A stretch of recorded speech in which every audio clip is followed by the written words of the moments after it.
Hello and welcome. My name is Leo. I'm the co-founder of Pokermasters Academy, and in this video we're going to review a video of BencB.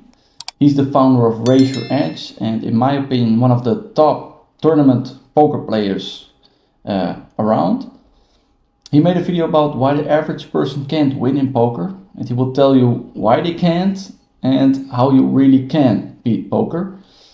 I will tell you my view on his video, and yeah, I have my own explanations why people can't. So with no further ado, let's start with the first piece that he is telling, and he will be describing what you have to fix about yourself first. So let's listen to him. Everything else, it's about working and studying in an efficient and effective way on a very consecutive basis. And even if you know everything, even if you understand the strategies and the tactics to crush your limits, but you have a bad mindset, you won't succeed.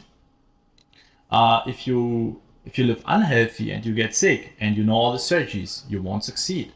If you can't concentrate, if you can't focus because you're so addicted to all the dopamine cravings, you won't succeed. You need to be able to focus and concentrate. And that is where so many people fail. They're not able to admit that they need to fix themselves first. So actually it's not a matter of strategy, it's not a matter of tactics that needs to be fixed or it needs to be addressed. It's more often, and that's where it starts.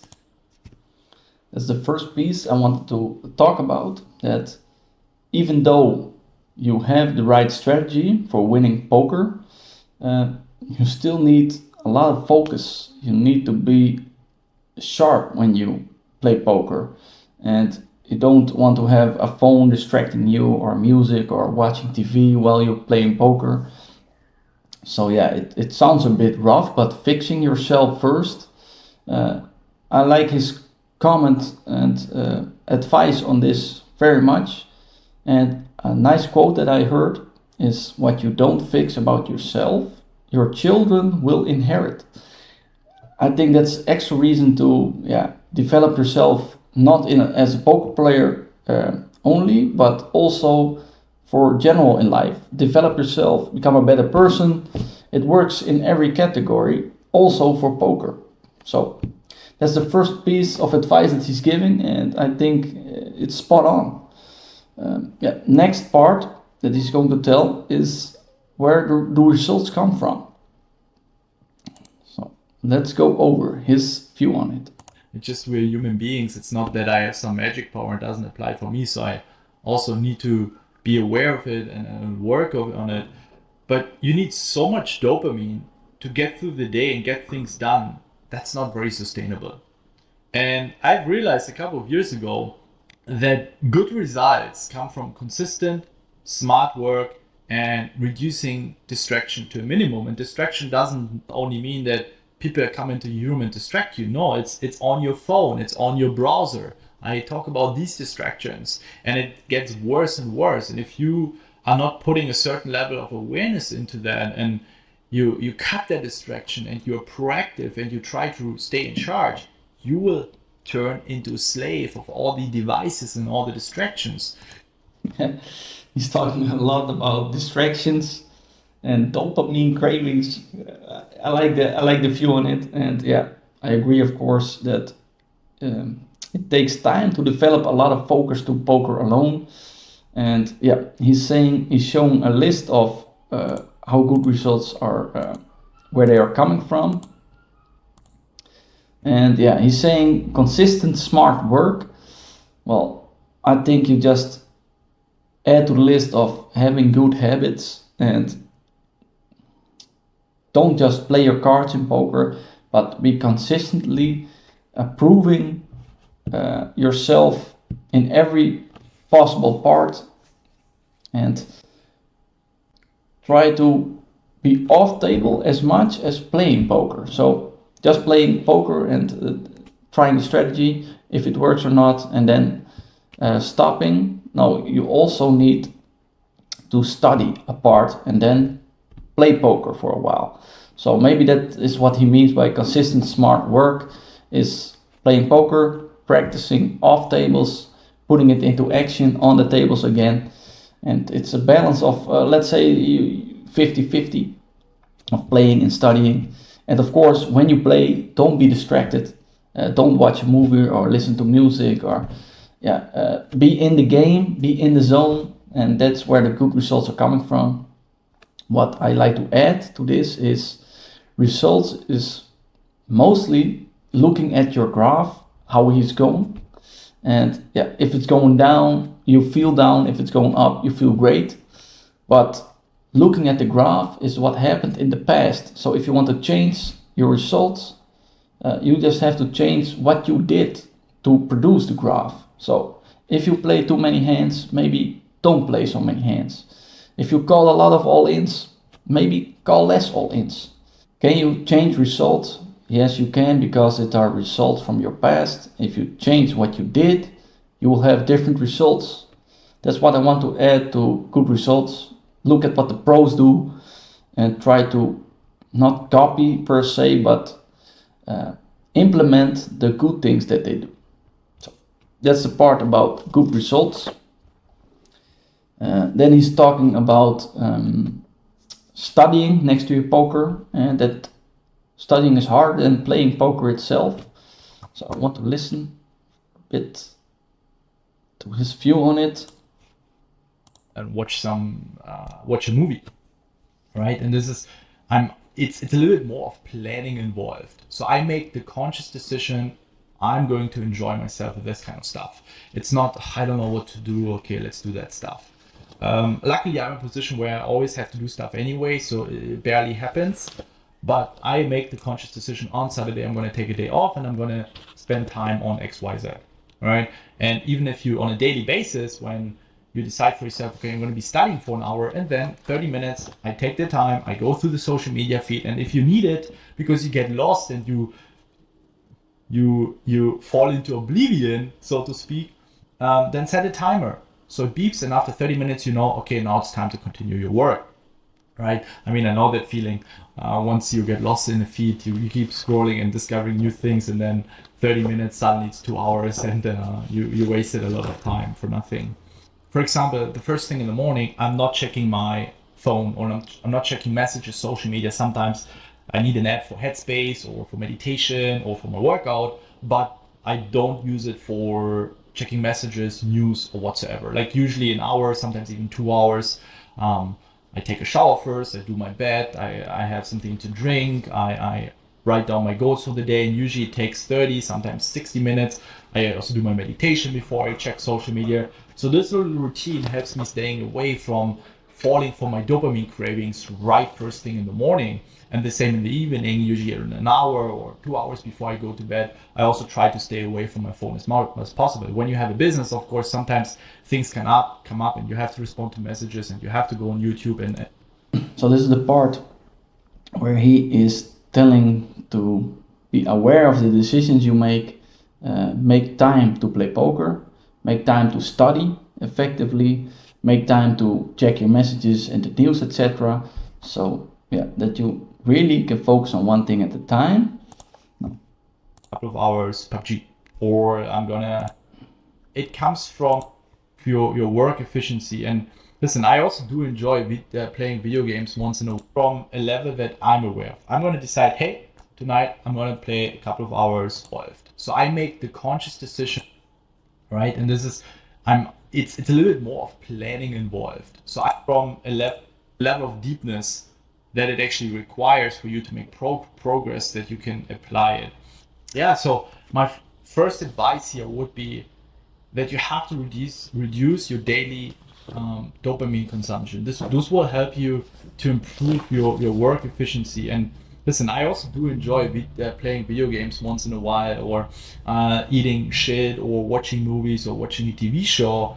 But I feel like most of the time it comes from a level that I'm aware of. I'm going to decide, hey, tonight I'm going to play a couple of hours PUBG, or I'm going to have some steak with my girlfriend, or we're going to order a burger and watch a movie, right? And this is a good, solid ability to concentrate. Can't really concentrate on studying. Okay, so he's telling a little bit about his routine Yeah, keep in mind that if you have good habits, your results will improve. If you do what the pros do, he is a pro. BencB is one of the top players in tournament online poker. He plays the highest limits, and if you know what his routine is, maybe you can implement something for yourself. And to get some of his results, you should do some of the things he's doing. Next part is how long can you study and how long can you grind? That's what he's explaining, what is tougher and what is not. So I want to listen for a bit to him again, and then I'm going to add my own view on it. Listen, you try to master one of the toughest games in the world, like from emotional and strategical standpoint, and you need to have a good, solid ability to concentrate and to focus when you study. Of course, also when you play, but studying requires so much more attention. I mean, I'm asking you, can you grind for 10 hours? How does it look for studying? I'm pretty sure studying for 10 hours is going to be much tougher, and after 3-4 hours, your attention span will drop so much that you basically are not really keeping anything anymore. You won't learn anything. But for grinding, we can grind for 8 hours, we can grind for 9 hours, and we still have a solid game. It's important, but just to give you that perspective on how much willpower and how much attention actually studying requires.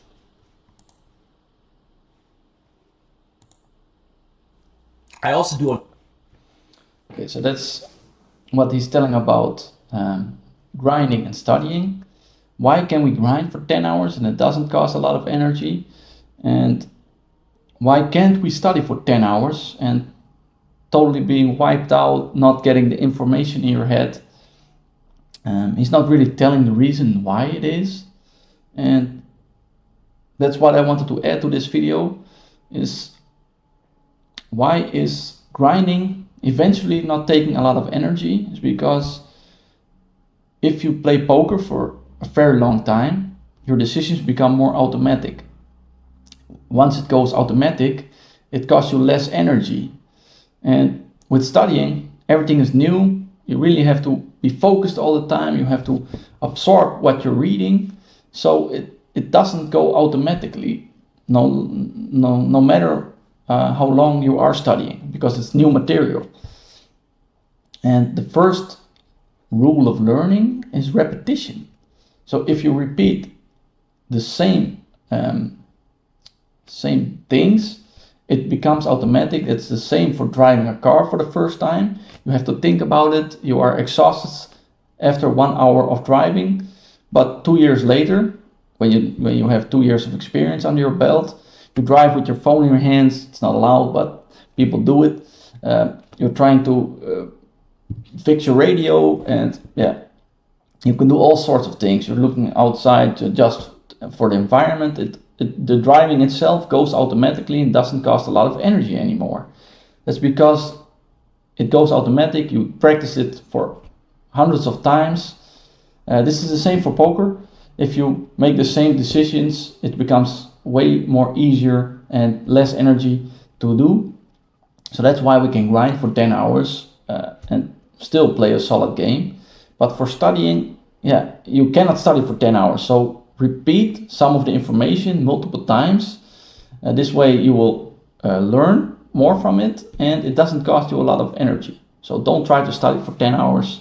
Do it for 1 hour and repeat the same information which you found new, so that it becomes a part of you and it doesn't cost a lot of energy anymore to think about. That was my advice on studying and playing poker. And to add on this video, now next part is very interesting in my opinion, because he's taking time off from poker and distractions to think about his life. How does he want to live? Let's listen to him, what he's doing. Things for a longer period of time, 7 days, 10 days, 14 days. Last year I was in Iceland, where I just rented a tiny cottage and I cut out every distraction. I had no internet, and really helps me to regain this the ability to enter the flow state and just this mental clarity. Wow, it feels so peaceful. And I can also just think about what I want in life, and it gives me so much peace and so much time that I can think about the things that are truly important in my life. It works for me. My workouts, I think, work. That's what I meant about this video. I really think this is a key concept of not only for poker again, but really take time off to think about how to implement poker into your life. Do you want to play tournaments? That's for 10 hours in a row. Does it fit in your schedule, or do you want to play cash games for just 2 hours, 3 hours a day, maybe in the evenings? Or you can split it up in between your days. Do you want to play the highest limits, or do you just want to play to make a buck on the side? So you can play micro stakes. It's easier to beat. You need less study to achieve that. So the first key is to make a decision. What kind of poker player do you want to be, and how to fit it into your life? And the key part is that nobody really takes time to think about it. They just want to play poker for making money or whatever. They don't really try to think for themselves, what kind of poker player do I want to be? How does it fit into my life? And my advice is really do that. Really think about, okay, what are my goals in poker? How much time am I willing to spend at it, and which hours? It gives you a lot of clarity, and you feel more at ease. And you don't want to play poker for the whole day to make the money or to climb the higher stakes. Really enjoy the ride, and you make the decision how you want to play poker and mix it into your life. So I think it's great advice, and this is my view on it. Let's go to the next point.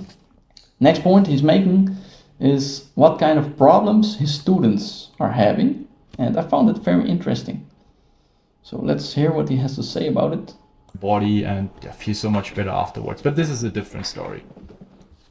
And from all the messages I get, and from all the talks I have with aspiring, especially most of the time young poker players, and them sharing their struggles, it's 98%. I would say 90%, 98%. Never a matter of strategy.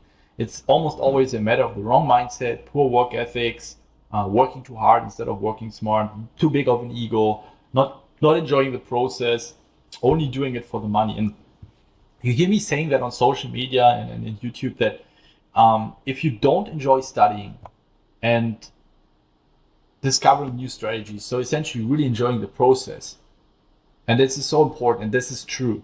And if you don't enjoy that, if you don't enjoy working with other poker players, if you don't enjoy learning from your mistakes, and you don't enjoy growing as a person, and it doesn't mean everything is always going to be unicorn happiness. You will not succeed in poker. The chances that you will get up when things are not going so well are going to be incredibly small. You will be way more susceptible for giving up, and you simply don't have the stand-up mentality that it requires in order to succeed in poker. And this is the last part I want to analyze, and I really like again what he's saying here. He's listing, let me take it if I can find it quickly. These are the reasons why he doesn't think you will succeed. Not enjoying the process, only doing it for the money. And so most of his students, and he coaches a lot of people, have the wrong mindset, poor work ethics, not working smart, too big of an ego, not enjoying the process, and only doing it for the money. Now, it all starts, in my opinion, with mindset. And we talked a little bit earlier about it, but more specifically, write down your goals. What do you want to achieve in poker? Maybe you deposited $100, you want to make it $200, and you want to do this at the lowest limit. Really focus on that and only think of how do you achieve that. Now, once you work on it, and you might lose, let's say the $100 becomes $80, it doesn't feel nice, but see it as a learning process and work towards your goal of the $200. If you think about it, then working towards a goal, that's already being successful. People think that you are successful when you have the money, or you have the success, or you have the bracelet in poker, but that's they win the bracelets or they have the money once they walk their journey. So the journey is when they are already successful, and the bracelet or the money is the result of that. But you will enjoy your poker more if you try to enjoy the journey to working towards your goal. And if you write down your goal, you repeat it many times. And yeah, I even heard it, repeat your goal 10 times a day. And it's all in the mind. And I think it's a part very overlooked. And this is why maybe many of his students have the same problems, that they only think about strategy and the cards itself and the money that is involved. But if you try to have good habits, grow as a person, write down your goals and working towards them, only think about how you can achieve it and not why you can't. And if you're feeling down because you look at your graph, it's in the past and you can change it. So you don't really look at your graph to, you can only see if you're on a good track or not. And if you're not, you can change it. So don't really be down about it. Try to learn from it. And if you're really feeling down, and try to think about things you are grateful for, because you can't be happy and down at the same time. And if you think about things that you are grateful for, you will immediately feel better. So I would advise that to do once a day. Think about one thing you are grateful for, and you will don't feel down as much. So try to enjoy the process and let go of your ego, of course. If you think you have to win every hand, no. Poker pros also lose. So don't have a too high ego. Try to improve what you do and enjoy the process. That's what I wanted to comment on this video. I really think it's very good from BencB, and I have the feeling he's talking from the heart here, and I like that. And now, if you like this video and you like this kind of content, please give us a thumbs up. Subscribe to the channel so you don't miss videos, and you help support our Pokermasters Academy. If you have any suggestions or comments, please feel free to comment below and we will answer them. I want to say thank you, and I'll see you in the next one.